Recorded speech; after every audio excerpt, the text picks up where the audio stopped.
Yo, yo, yo, let's do it. Ty Butler in the house, back for round number 2. Going back to back. I had my man Brian Fonseca on earlier today, and we had a good time talking about the Knicks. Jake Asman is about to join the show in a moment. He's going to pull up on us. So looking forward to having a conversation with him. He was at the game yesterday. Jake Asman, ESPN New York. I did the show with him on Monday on Afternoon Drive. So looking forward to getting it popping with my man Jake. And let's do it, man. Hop in the comments. I did the show with him on Monday on Afternoon Hop in the comments, y'all. Yo, I don't understand why Twitter makes it difficult to stream now. So now you got to do double the work. Double the work.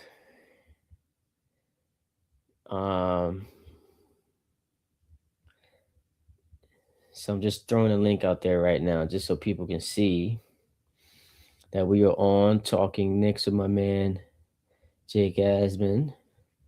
What's the panic meter button hitting that? Where are you on the Knicks panic meter? All right, so we tweeted that out. We should have a bunch of people joining the stream now. Hop in the comments. Ty Butler, we are with you for maybe the next 30 minutes or so just to talk about the New York Knicks and what we saw last night. That was very discouraging. I don't.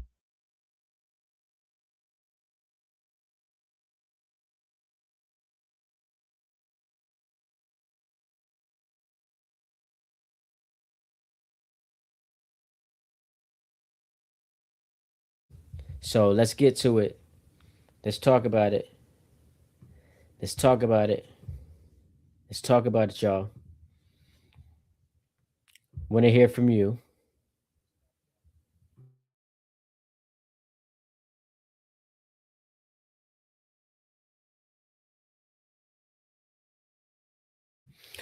Jake's going to join us in a few moments, but let's open up the show with this. I'm not saying that the Knicks are drawing dead against Detroit in a playoff series. That is not my takeaway. What I am saying, however, is this. If you are not the least bit concerned, I think you are either being disingenuous or you refuse to acknowledge what I think is very, very obvious. The Pistons are flatly a better team. Last year was different. Last year, the Knicks had the better coach. The Knicks had the best entering the series. He felt like they had the best player, and they had home court. This year is completely different. The Pistons have the better team. The Pistons will have home court, and the Pistons right now have the better player. Cade Cunningham has been a first-team All-NBA guy this year. He's, at this point, going to finish higher on the MVP ladder than Jalen Brunson. So all of those things combined with the fact that they just bludgeoned you 3 straight times. Jalen Duren didn't play a single minute in any of those games. And they are far superior defense. They have that toughness, that edge, that grittiness, that griminess that Knicks fans don't see with the team that they're watching. And it's a huge cause for concern. A huge cause for concern. And I think there's been a little bit of an overcorrection and overreaction to what we saw last year in that Celtics-Knicks series that has kind of hacked people's brains into thinking that nothing in the regular season matters, which I fundamentally disagree with. Because, yes, the Celtics, after dominating the Knicks all throughout the regular season, lost to them in the playoffs. But the Celtics were up 20 in back-to-back games, and it took an historic comeback for the Knicks to win those series. The Celtics also operated with arrogance and complacency because they were the defending champions, and they felt like their style of play, regardless of who they were going up against, regardless of what the score is or was, that was going to be how they won basketball games. So because of game mismanagement and complacency, it was right there for the taking for the Knicks, and I give them credit for taking it. But this Pistons thing is different because the Pistons aren't going to lose, and the story after the game be, well, should they have taken fewer threes? Why did JB Bickerstaff not try to get his group to get into the lane a little bit more? That is not going to be the story. And so, because of the stylistically, the play is different than what we saw with Boston.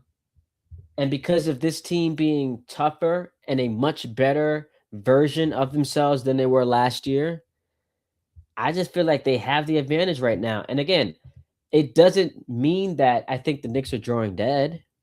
If they do meet, whether it's the second round of the conference finals, it's going to be an incredible series. But I think we would be fooling ourselves if we just decided, you know what? Those games just don't matter. And I have a problem with that.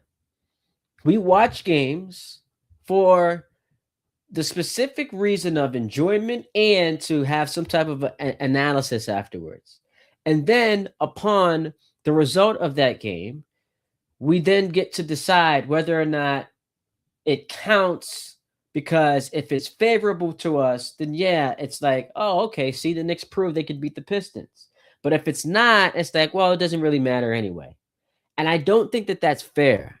I also don't think that people, if they're being honest with themselves, can have that information presented to them and just ignore it. Because if we just flip the results, if instead of the Pistons sweeping the Knicks this year and doing so in blowout fashion, if the Knicks had done that to Detroit, for the Knicks fan, it would be a bigger story.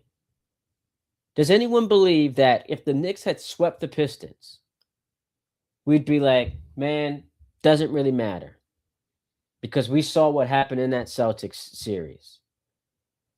We have hardcore evidence that even if you lose convincingly throughout the regular season to one team, doesn't really matter, because come the playoffs, it's a different story. Does anyone believe that that is what the conversation today would be for the Knicks? No one believes that. No one believes that. And so I want to reiterate, is it the end all be all? No. Is it the Knicks have no shot at beating the Pistons? No. But as we sit here on February 20th,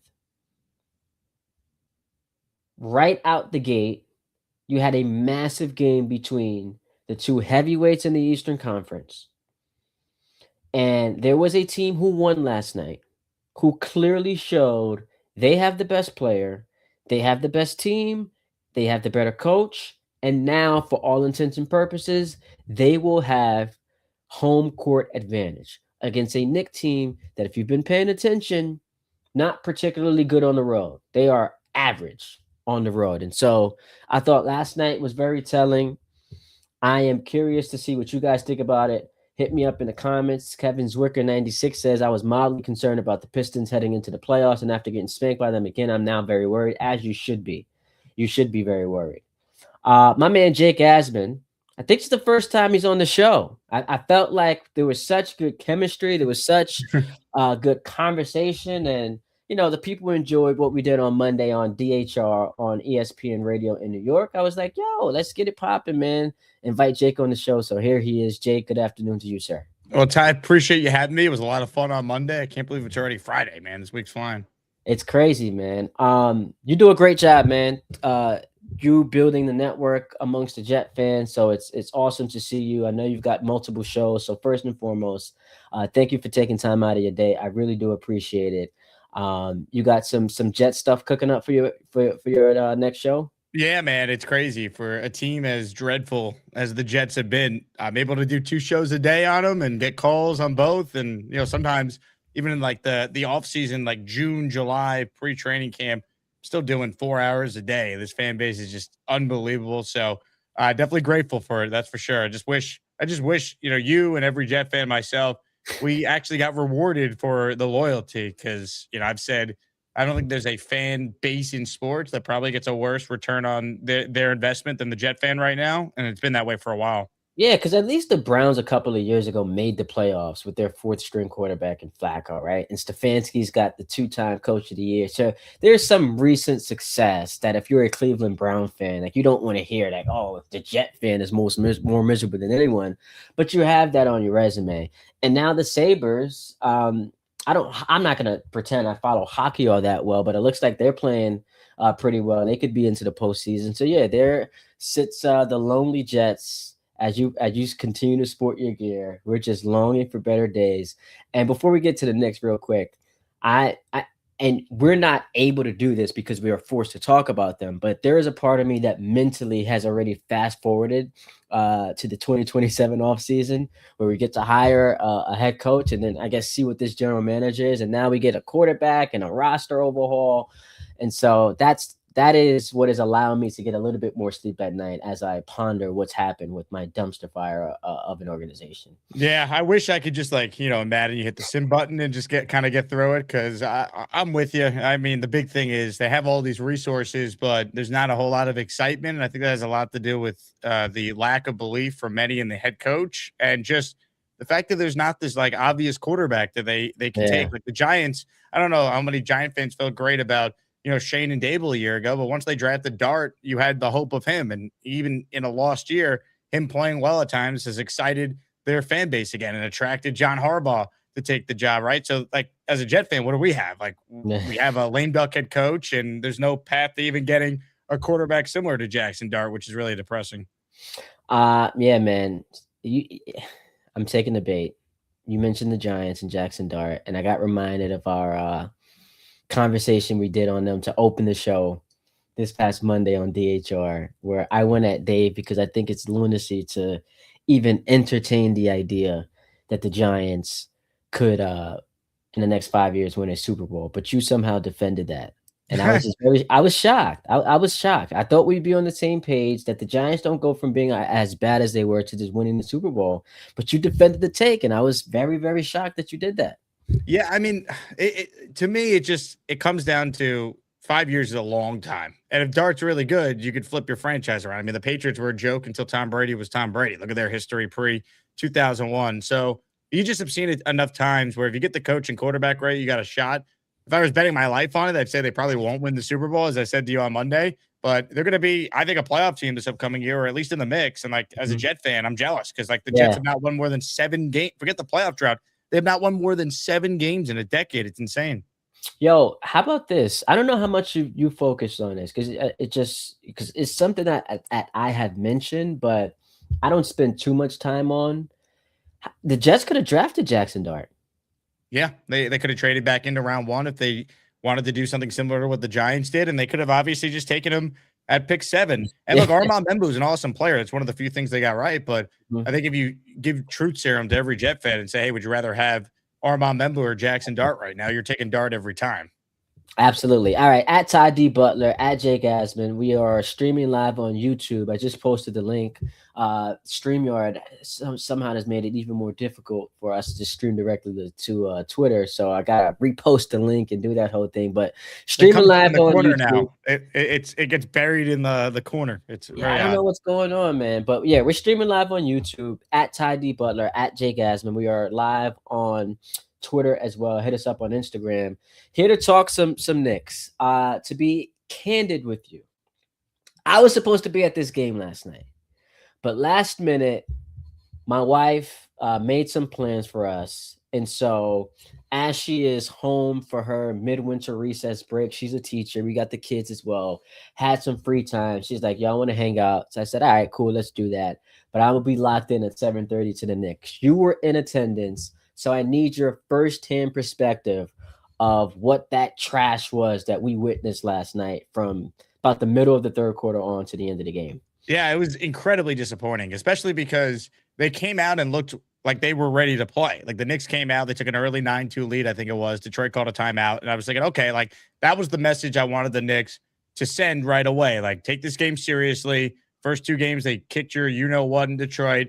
Go out there tonight and say enough is enough. We're at home, protect home court, and remind the Pistons that while they're really good, this is not just going to be, a cakewalk all year. And then after that, I mean, they couldn't hit a shot. I mean, Yeah. their defense was terrible at times, but I mean, they were shooting for most of this game under 16% from three. I mean, it was an abomination. So between that and Cat barely doing anything in the first half, and I'm thinking to myself, well, about 2 minutes to go before halftime, they're only down three. They're shooting 16% from 3-point range, and Cat has what, 2 or 3 points, whatever it was. So I'm like, it could be worse. And then it just awful. That third quarter was terrible. They never really made that run in the fourth quarter where you felt like, oh wow, they're actually going to do this. It was just a really poor performance, and I thought the Knicks were better than that. They've been so streaky this year, but that was a eye-openingly bad performance by the Knicks last night.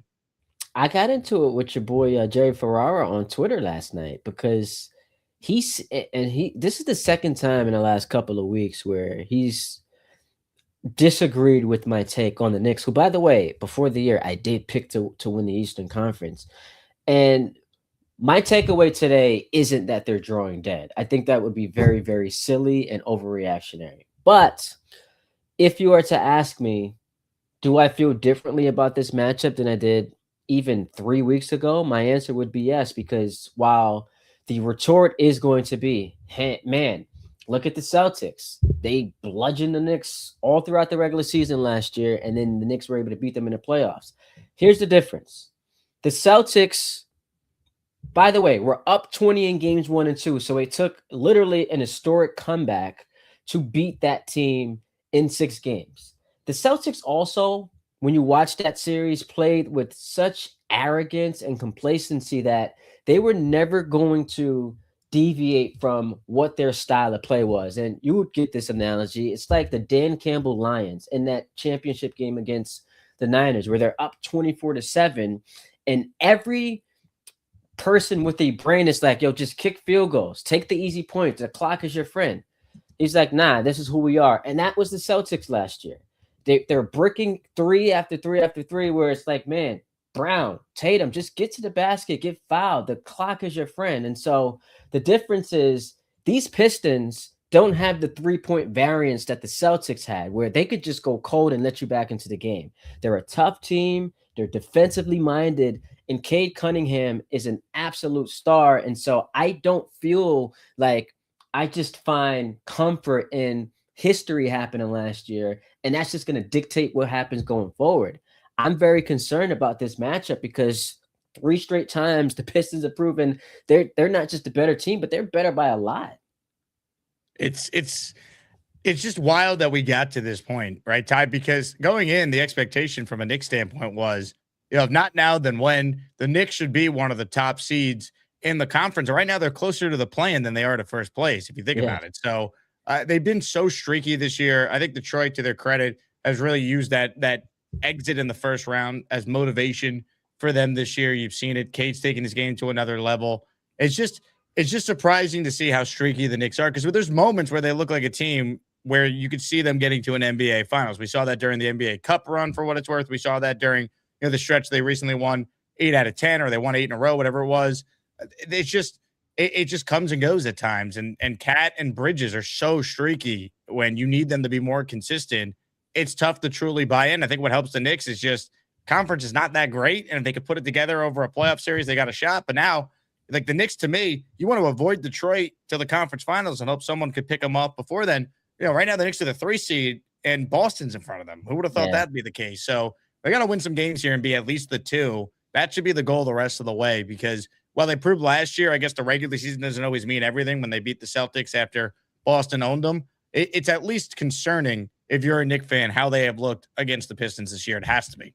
Absolutely. And I was very curious, Jake, like, what was Vegas's reaction to what happened last night? And then I go to FanDuel this morning, and here are the NBA Eastern Conference odds. So you've got the Cavs, who just added Harden at the deadline.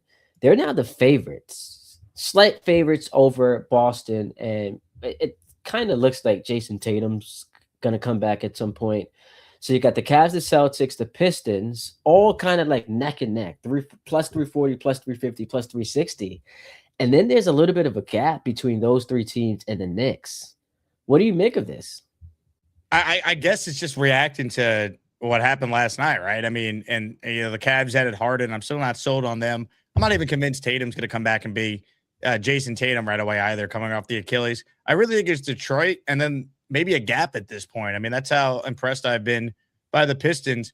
I guess these odds will change. Either they update in real time, of course.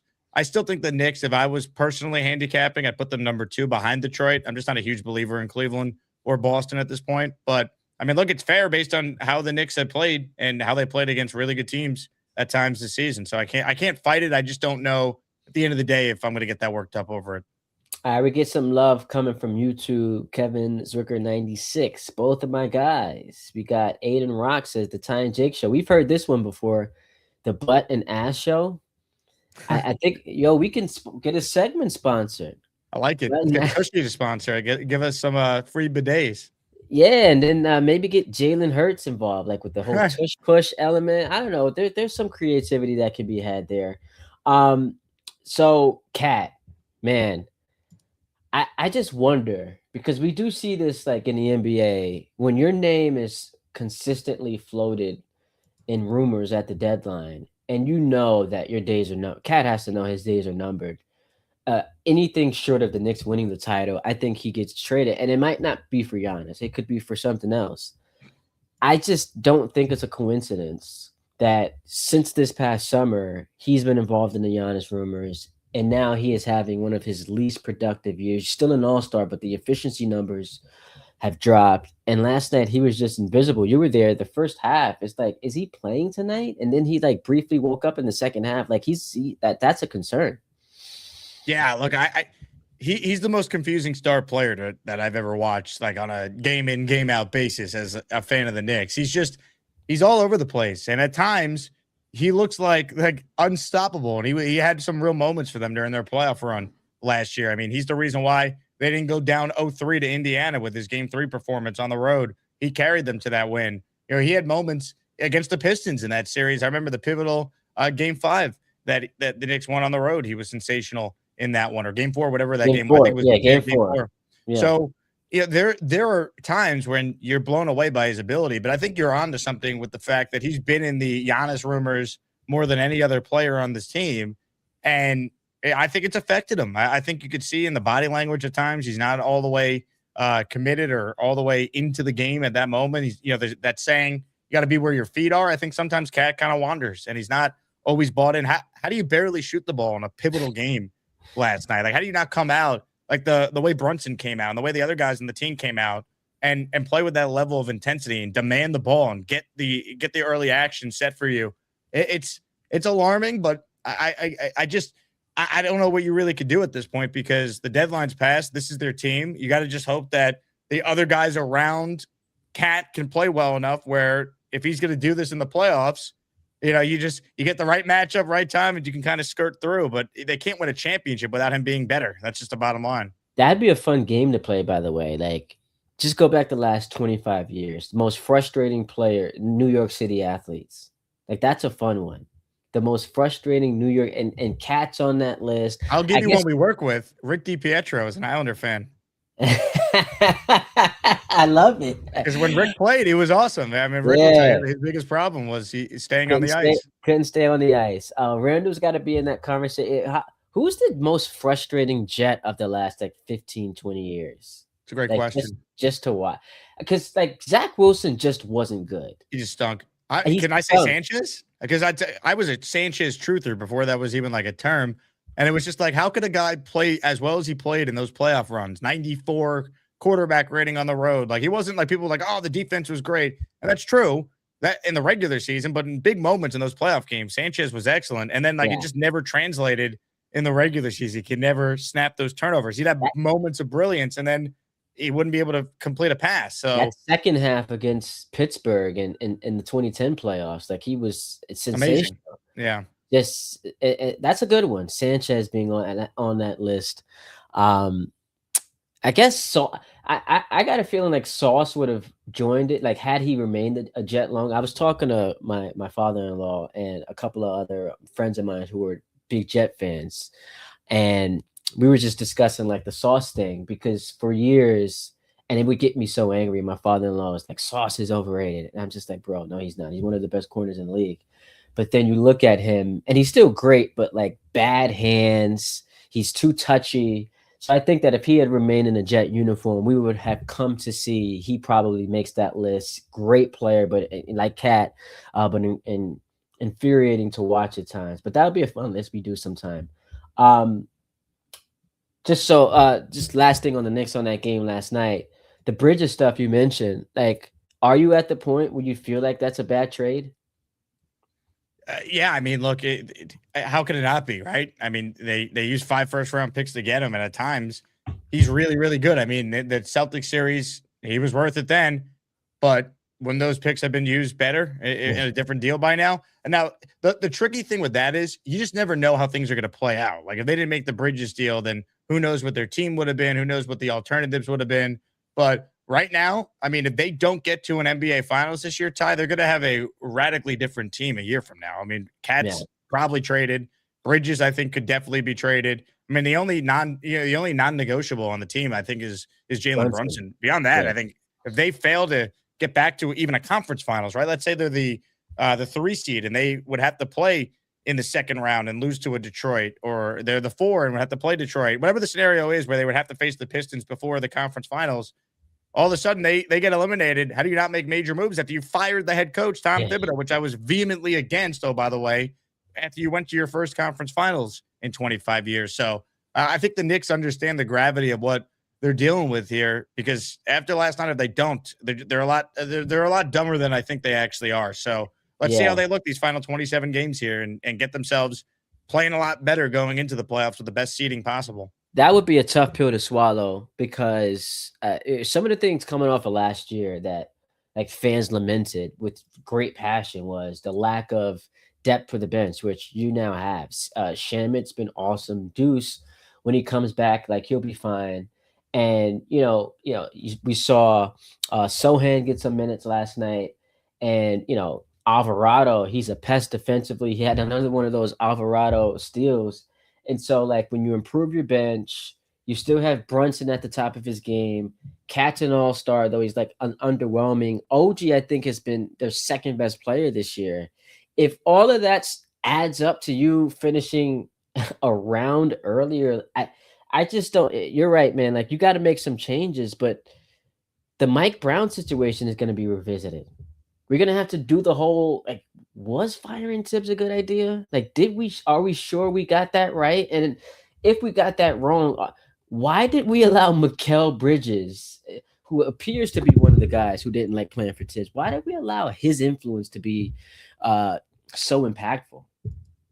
It's, I mean, it's such a loaded answer here, because it all goes back to that, does it not? I mean, how do you make the change coming off the season they had? So much of it was supposed to be for Bridges, and he's the same player. He really is. The people that wanted to blame Tom Thibodeau for everything, it infuriated me. But Jake, he didn't play the bench. He didn't have a bench as good as this year's Knicks bench. If he had that, he'd be playing the guys that they brought in. He didn't have anywhere near the level of talent that this team now has off the bench. So again, anything short of getting to an NBA Finals should be viewed as a massive disappointment. I don't care how the year's played out. You look at the East coming in. We all said it. We can't now move the goalposts. So they better figure it out. Otherwise, there should be major changes to this roster. All right, let me squeeze a couple of other things in here with you. Actually, before we get to that, Aiden rocks anybody but JB, OG, and Josh Hart on the table. And if J Hart is crucial to make the move, he's gone. They can zoom their podcast. Josh Hart, we haven't really spoken about him a ton. Last night, hit a couple of shots, and he's battling through injury. So I give him credit because of his toughness. But yeah, man, like the OG Anunoby, I don't feel great about the contract, but he's still so valuable because of what he can do. And I think that those would be the two guys that are untouchable. Yeah, I don't think you could probably trade him and get like a player that would make sense, unless it's like you had to include him in a deal for Giannis. But even then, I think there's ways to do it without his contract being in that deal. I'm with you. Look, Josh Hart, I think he is what he is. Like, if you're asking Josh Hart to be anything more than what he's been in his career, you're setting yourself up for disappointment. He knows how to play with Brunson, which is huge. He's an energy guy. He's a good defender. He busts his tail every night. Like, he's the least of their problems. They need, if Cat had Josh Hart's mentality with his talent, he'd be the best player in the league. You know, they need some heart to rub off on Cat. He's got to be tougher. He's got to come out and not be as inconsistent as he has been in these big games. By the way, so I don't know if you noticed it, but apparently Adam Silver was listening to our show on Monday because when we were rolling through like how to fix the NBA tanking situation, all of it, it's not a coincidence that all of a sudden yesterday he comes up with like these anti-tanking resolutions. So that's a great job by us. I think About time. we helped push Silver in the right direction. Yeah, God. I haven't gone through all the stipulations, but it's similar to what we were talking about, how you can't, be picking in the top 3 more than 1 year in a row. There's actual penalties for losing now, which is nice. So they have to do something, right? I mean, that it's either you get rid of the lottery altogether or you put something in place similar to what they're trying to do. That's what I said. Yeah. I don't think you loved it, but I did say get rid of the draft and let's just have like free agency for these college players. I don't know if you loved it, but I still, It doesn't sound like that's what they're going to do, though. They're just going to make no, it it's not. Yeah. So here is I'll try to blow it up. First round picks can be protected, only top 4 or top 14 plus. Lottery odds freeze at the trade deadline. So here's the thing, man, and we talked about this on Monday. Even if you freeze the odds at the trade deadline, it just means the tanking is going to start earlier. That was my concern with that too. Yep. Teams should just start the year tanking. No longer, and we talked about this one too, no longer allowing a team to pick top 4 in consecutive years and or after consecutive bottom 3 finishes. Teams can't pick top 4 the year after making a conference finals. I don't know that I love that because like let's just say like you have the LeBron scenario where the moment he leaves a team, they're in the lottery. So he's in the finals. He decides to leave. That means your team gets penalized because LeBron's free agency. I don't love that.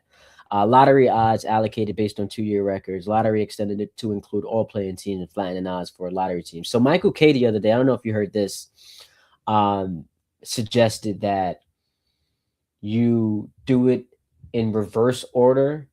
And so like you take the playing teams and whoever's the 7th gets the first pick. The teams at 6 are going to start tanking to be in the play-in. Yep. Exactly. And then the team that's 7th, like if you're Orlando, you're like, do I have a better shot at winning the title or just like would I rather just get the first overall pick? So you're going to have a game between those 2 teams where no one wants to win. And I don't think that that's great. Yeah, I heard him talking about it, and the idea of what he was trying to do made sense, but then there's just too many flaws in it because I don't think Michael realizes that a 6 seed's not going to care about being a 6 seed and then likely losing in the first or second round at most because you just don't see 6 seeds in the NBA, go to the NBA finals. It doesn't happen. So what would happen is they would try and lose to get into the play-in so they can get the number 1 overall pick in the draft. Like you couldn't do it. All right. Before I get to one last football point, I want to ask you, Yankees, man. We talked about it on Monday, but for our audience here, Aaron Judge spoke out. Stanton spoke out. It's hard for me to imagine that if you're Aaron Judge, who's going to be 34 next year, and you're coming off of back-to-back MVP seasons, this is the prime of your career, and we understand as great as he is, like this window is going to close at some point. You look at this roster, it's hard to convince me that you think this is right where we want to be. I just have a hard time believing that fresh off of you came in second place in your division a season ago. The team that finished in first place waxed you for 6 straight months, and then on the biggest stage continued to do it, and you came nowhere close by any metric of winning the World Series. I don't think Judge is happy. I don't think Stanton is happy. I feel like the vibes are a little bit off going into the year, and maybe it'll change. But at this point, I think those guys are feeling the same way Yankee fans actually feel. I mean, it's the same exact team from a year ago. It's the same exact team plus Ryan Weathers. That's it. They're running it back, which, all right, it's a good team. I think we all, as Yankee fans, though, were hoping they'd make that all-in move to try and put this team over the top because, to your point, like this is Aaron Judge's prime. How many all-time great seasons does he have left? 1, you got to stay healthy to do it. 2, he's 34. Like, there's no steroids in the game seemingly anymore. So he's got 1 or 2 more great seasons before he starts to naturally decline. Yeah, man. They're so Judge reliant. They're still Judge reliant. I wanted to see them do more. I thought Bo Bichette, who the Mets signed, would have been a perfect fit for the Yankees, would have been a perfect contact bat. He's clutch. Look at his numbers in the playoffs. Look at his numbers in the seventh inning or later in his career. Like, I thought they needed that type of mentality. Bregman, I would have loved to have been added to this team. I think he could provide some of those postseason intangibles this team misses offensively. Like, it's not a coincidence they went to the World Series the year Soto was on the team. Soto was amazing in every big moment. You know, Stanton was great that playoff run, and Soto was the second best hitter on the team. Judge was not very good until the last game of that series against the Dodgers, which gets forgotten because he had the error in center field and they blew the 5-0 lead. It's just, were you there for that game? Yeah, that was awful. Oh my goodness. Yikes. That and Rogers' first game as a Jet, and then the Halliburton shot are the three worst sporting moments I've ever been at, and they've all happened within the last 2 years. So what are we learning from this? I'm the problem, apparently. Yeah. What are we learning? That's awful. All right, you're pulling my arm. We got to talk some Jets. Mike Florio's like going in on Woody Johnson. I saw you tweeting about it. Give me your thoughts here. You know what? It's interesting because we know Woody's a horrific owner, but I actually think Woody was right if he told Glenn, "Hey man, you call the defense. Why do I need to hire Wink Martindale?" Like, I just thought it was hilarious that there were so many people in this town in media that were like trying to advocate for Wink to get the Jets DC job. And it was so transparently obvious what they were doing. They all wanted Wink to get the job so they'd have a source in the building because he's a notorious leaker. He'll talk with reporters. We know about all that with the Giants and between him and Dable. Wink wasn't good as last year with the Giants. He wasn't. Go look at the numbers. He was bad at Michigan the last two. No one's dying to hire Wink Martindale. The Jets didn't hire him. Did any other team with an opening hire Wink to be their DC? So I thought it was laughable. I have no issue with Aaron Glenn, who was a defensive coach in Detroit. It helped get him the job with the Jets in the first place. I have no issue with Glenn calling the plays. And Woody probably said, look, you hired Wilkes. He sucked. I'm still paying him, paying you $12 million a year. You wanted Frank Reich as well because you fired Tanner Engstrand. We'll spend money on Reich. You call the defense. And if that's how it went down, how I'm picturing it in my head, based on some of the reporting that's out there, I actually don't think Woody was wrong with this for this one scenario here. Just an addendum to the Wink stuff. It's also like him and Brian Dable, like that was a disaster to the point where Joe Shane now has to listen in during on the headset during games. So when you get a strong personality like that with Aaron Glenn, that just feels like a combustible relationship. And it just has disaster written all over it. And to your point, add that to the fact that last we saw him, yes, there were a couple of those giant seasons where they were second in forced fumbles and also a top 5 team in overall takeaways. They led the league in takeaways one year. But since then, like, he's just gotten worse. He feels like a guy where his best days are behind him. And I didn't love the relationship. So, you know, we've done this long enough to know that we get seduced by names. And Wink sounds like a name, and Jet fans are longing for turnovers to be forced. But I just never thought that was going to be a sustainable relationship. And I'm happy that Aaron Glenn's going to call the defense because it's like, man, if you're going to get fired anyway, get fired doing what you do best or what you were marketed to be. And that's this defensive guru.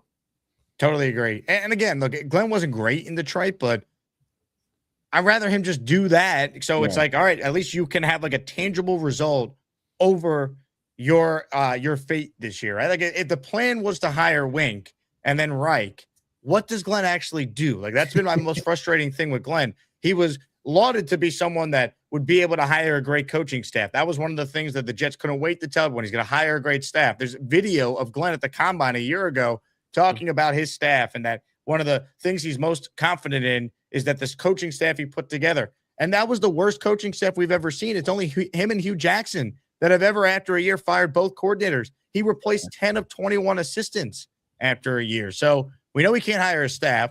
We know his in-game decision-making was an abomination. His clock management was just as bad. The team, I thought, laid down and quit at the end of the year on him. There was nothing I saw that told me this guy has any idea how to be a really good head coach. It's not like he's like the CEO, like Mike Tomlin type, Mike Vrabel type that you could point to. I'd rather him just call the defense so we can know once and for all, like, what exactly you do. If the defense dramatically improves, he gets the credit for that. And if it doesn't, he's probably going to be out of a job anyway, which would have happened if they hired Wink and would just be a waste of money for Woody at the end of the day as well. So I am not foolish enough to think that Mike Tomlin is going to go from arguably the most well-run, stable organization with the Rooneys to working for Woody Johnson. Like my mind just can't comprehend that. So I am eliminating that as an option. And because you do this every day, twice a day, I'm just curious, like from your perspective and from the Jet fans you talk to, is there a name out there? And obviously, we don't know who's going to become available, but is there a name out there people are floating out as far as like, yeah, I'd love to see him coach this team once Glenn gets fired inevitably? Yeah, Tomlin certainly is on the list. I'd say McDermott, now that he's available and taking the year off, he would be a top name. I think people would have to consider. I think other names to look at. Look, we'll see what happens with the Vikings. We seemingly the coach and O'Connell won the power struggle with the GM, who was, if you believe the reports, the reason why they moved on from Darnold and went with McCarthy in the first place. But if KOC doesn't turn it around in Minnesota and he's available, he was Darren Muji's roommate in college at San Diego State, so there's an obvious connection there. I think if Shane Steichen were to get fired by the Colts, he would certainly intrigue me with what he's been able to do with quarterbacks. To me, Ty, they either get like the proven, experienced coach, whether it be a Tomlin or McDermott, or you got to take a swing on the offensive guy who's the top offensive guy a year from now. Like I would love if Clint Kubiak was coaching the Jets, and now he's going to go and coach Fernando Mendoza with the Raiders. So that's kind of where I'm at. Either hire the top bright offensive guy or hire a proven coach, preferably Nick Sirianni. Yeah, I mean, I'd take him. He knows how to hire a good coaching staff, does he not? Like his coordinators keep getting poached. So his coordinators either get fired or hired to be a head coach. So it's like boom or bust. It's one or the other. Yeah. I'll take my chance, man. That guy's won a ton of games. And if you can handle being the head coach in Philly, you could deal with all the craziness of being the Jet head coach as well. All right, quickly, because I know you got to run. My man Danny Parkins was on this TV show, and I loved it because it fulfills my needs. He's like, man, the Raiders should trade out of number one. It's not going to happen. Do you see that happening? I'd be shocked. I think the Jets could offer 3-1s and the Raiders might say no. I just don't think Clint Kubiak takes that job unless he knows who his quarterback is. And if they don't take Mendoza, what's their plan at quarterback? They're going to bring Derek Carr back or sign Kirk Cousins? Like, it just doesn't feel likely. So with that being said, and we both agree on that, shout out Danny Parkins, man. You were doing the Lord's work. Try to convince the Raiders to trade back. What are you doing at number 2? It's so tough. I think right now I lean with taking Arvell Reese, who's outside linebacker / edge at Ohio State. I think he needs to add 10 to 15 pounds to just be a pure edge. I see a lot of like the Micah Parsons comps for him, and I think that's great, but that's kind of like a one-of-one player that could line up and play all over the place. I'd rather just say, look, man, when you rush the passer, he didn't do it a ton because he wasn't asked to do it in Patricia's defense there. He was as efficient as anyone. He's only 20, so I think the Jets will fall in love with the upside. I like Reuben Bain as well. I think if they took him, I'd have no problem. David Bailey's exciting as well if you want just a pure pass rush guy, but maybe not great against the run. Could you do that at 2? So I think there's a legit debate among those 3 edge rushers. And then I'll tell you what, Ty, I was watching some film on Caleb Downs. Every time you watch him, I know he's a safety, and I've never been one to say take a safety that high. But this kind of feels like a unique draft where there's not an obvious top edge rusher. And from a Jet standpoint, I'm looking at it like it's 1 of 5 total first-round picks over the next 2 years. So do I really care about positional value when I know I have an extra 1 this year and 3 next year? Like I'm looking at, like I just need to add blue-chip talent to my roster these next 2 years with all these picks. He might be the best player in the draft if you really break it down. So I'm not as anti it as I once was. I'm shocked though. At number 2, that is awfully high, man. He's special. The value chart on that, like, just wouldn't be aligned. But very well, let me ask you this. The Giants took Kayvon Thibodeau at 5 in 2022. The Ravens drafted Kyle Hamilton at 14. Who's the better? Would you rather Thibodeau or Kyle Hamilton, right? So sometimes it's just you go BPA and it kind of makes sense. It's fair. I saw your audience, nearly 40% of the people voting on that said that they would go with Arvell Reese. And, anytime I'm having a conversation with people, whether it be on this platform or just talking to Jet fans who are friends, we're all just kind of in agreement. Arvell Reese is the guy. He looks like the best player. I have no issue if they take him. I think that's ultimately what they're going to do. He's going to test probably off the kazoo next week at the Combine. So that'll be interesting. By the way, while we were on this pod, Muji and Glenn will speak at 1:00 on Tuesday. Glenn goes first, then Muji. And you tell me if the Jets did this on purpose. At the same time Glenn is speaking at 1:00 on Tuesday, So is John Harbaugh. So I almost wonder if they did that so less people would be at the Glenn presser knowing he's going to get grilled by the media. Oh, go talk to John Harbaugh. That will take away some of the coverage and certainly some of the national coverage at that presser. I'm gonna be honest. I don't miss listening to Aaron Glenn speak like that. Man, is he going to be combative? Is he going well, to try that act again? He changed his tune toward the end of the year. Someone got in his ear and said, "Listen, you can't be bad and unlikable. That's just never gonna work anywhere, let alone in New York." Jake, what do you got coming up on your show today, bro? We'll be talking more Jets, going to kind of preview the combine, some of the storylines. Now that we know Glenn is speaking, what are the questions that need to be asked? I think the biggest question is, what exactly do you do well?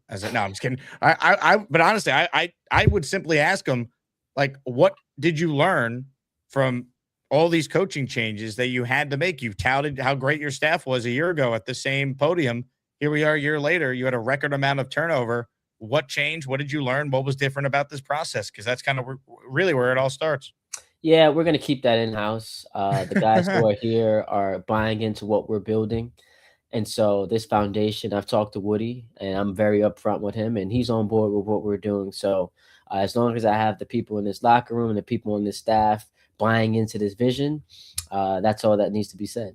Just don't let go of the rope. Yeah, you know that one's coming too. Yo, this was a lot of fun, man. Shout out to the people who chimed in on the chat. Great doing some stuff with you this week. Enjoy your program. I really appreciate you hopping on. I know you're talking all day long, but thanks a lot for hopping on here, Jake. Anytime, Ty. Keep killing it on YouTube. Everyone go like and subscribe, man. Get those numbers up for Ty. Yes, sir. Appreciate you. That was Jake Asman. Make sure you check out us. You on at 4:00 today? Just after 4. Yes, sir. Just after 4. Check out my man Jake Asman. He's gonna be doing this thing talking Jets. So it looks like Muji and Glenn are gonna be talking next Tuesday.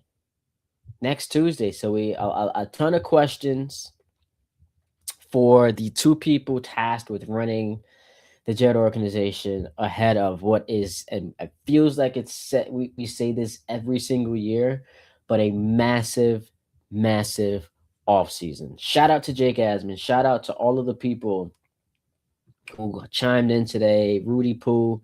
Maybe Cat fits well with another team. Free some cap space. Get some picks for Cat and perhaps sign a guy that plays like Isaiah Hartenstein. Picks. I don't know if that's what you're in the business of doing right now. You need some players.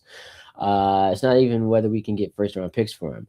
Players have to be attached to his contract in order to match salaries, and now let's see what team would get picks for him in his contract. Giannis is going to be the guy that the Knicks are going to target once this thing doesn't lead to a championship. That's going to be a great thing to see if he's competitive with his answers as he was last season. He has to be more humble. If he's not, that just shows he's not head coach material. Listen, you can be combative. You can be someone who is condescending if you're winning, because ultimately that's what matters, right? People aren't going to give you as much flack if you are capable of winning football games from week to week. But as I just said, you cannot be both unlikable and bad at your job. That is not going to work in any market, let alone the number one in the country. Shout out to all of you for tuning into the show today. I appreciate you guys. Hit me up at Ty D Butler on Twitter, on Instagram, on YouTube. Subscribe to the channel. I appreciate you guys. Holla at y'all later. Peace and love.